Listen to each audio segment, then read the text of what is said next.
Hi everybody, this is Jen from Cookies, Cupcakes, and Cardio.com. Today I'm going to be showing you how to take a traditional recipe. We're going to be doing a lemon meringue pie, but instead of putting on a regular meringue on top, I'm going to show you how to make rainbow meringue cookies to put those on top. I'm serving it up in a waffle bowl instead of a traditional pie shell crust, but if you want to, you can follow the same directions and make it the regular way if you please. Let's get started on this tutorial. To make the homemade lemon pie filling, we're going to be using a 1/4 cup of cornstarch, 2 tablespoons of butter, 6 egg yolks, 1/2 cup of fresh lemon juice, between 1 to 2 tablespoons of fresh lemon zest. You can modify that with however zesty you want it to be. 1½ cups of water, a pinch of salt or 1/8 of a teaspoon, and 1 cup of granulated sugar. Now we have for the next recipe is for the meringue cookies. We're going to be using gel paste in order to make them rainbow. That's obviously optional if you don't want to put that part in. We're also, for the cookies, we're going to need 3/4 of a cup of the granulated sugar. We're going to need another pinch of salt or 1/8 of a teaspoon. We're going to need 2 teaspoons of cornstarch, 3/4 of a teaspoon of vanilla extract, and 4 egg whites. We're going to start with the meringue cookies because they take slightly longer than the lemon pie filling does. In my bowl of a stand mixer with the whisk attachment fitted, I have the egg whites, and I'm going to add the salt and the vanilla. And then I'm going to whisk it until soft peaks form. At this point, you also want to preheat your oven to 225 degrees Fahrenheit. And I'm just going to do that and then be back once there's soft peaks.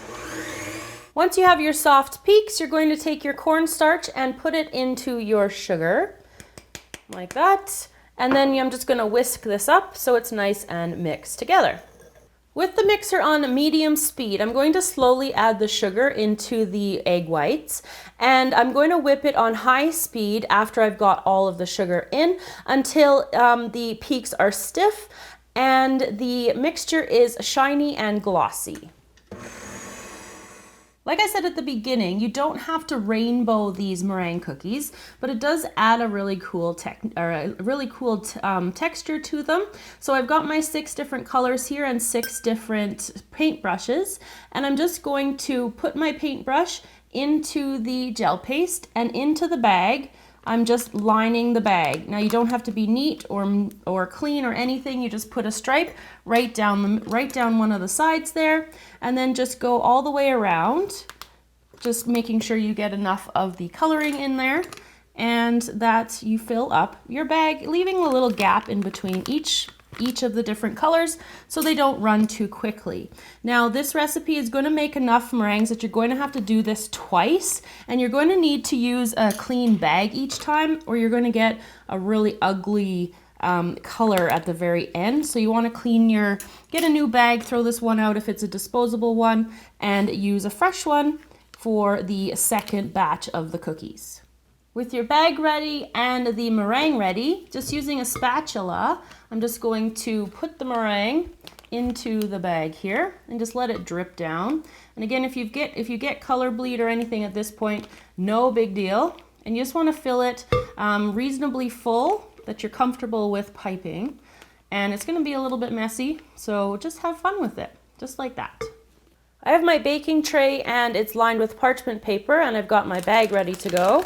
Now the first couple won't show up with very much color, and you just have to hold your bag lightly, and then I'm just giving a little twirl to the top here, and you can start to see the color coming out now.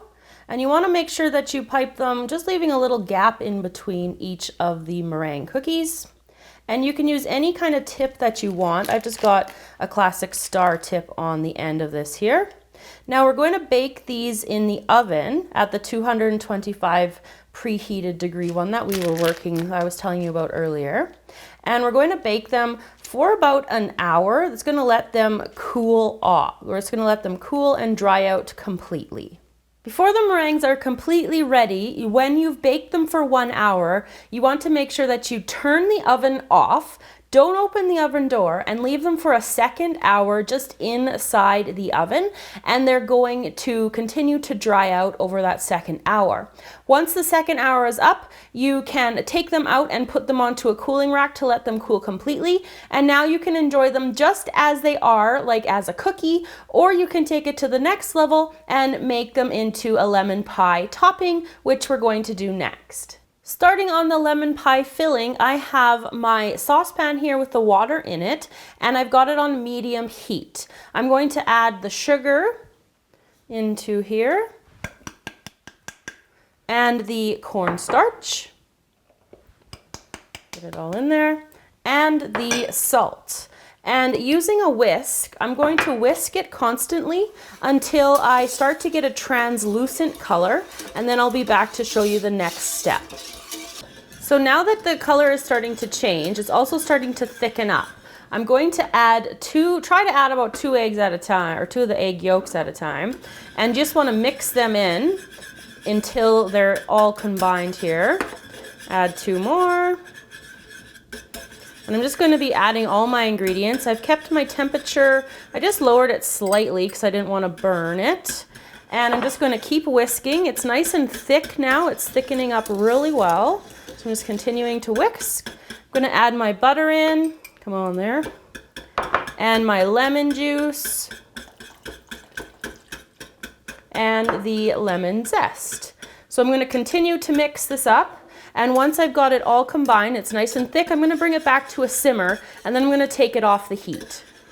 Now that the filling is cooked, you could at this point pour it into a traditional puff, like a pastry pie shell if you wanted to. You could use small little tartlet ones, but I want to make it really cute and fun, so I'm using these waffle cones. And I'm just going to take a ladle, and I'm going to fill up my waffle cones, probably about 3/4 of the way.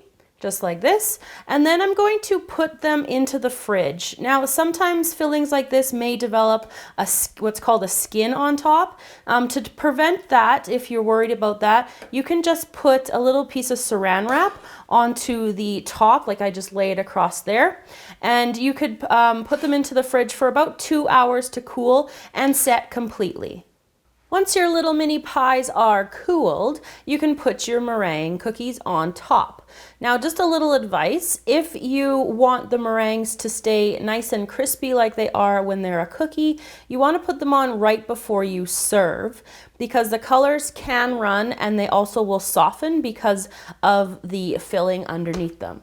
So I'm going to finish off a couple more and be back to show you the finished products. So there you go, everybody, how to put a non-traditional spin on a traditional recipe. So we topped it with a meringue cookie instead of a normal meringue, and we've got the lovely, very tart and zesty lemon filling and a little waffle cone shell. Thanks for watching. Remember to subscribe to the channel, and I will see you all again next time.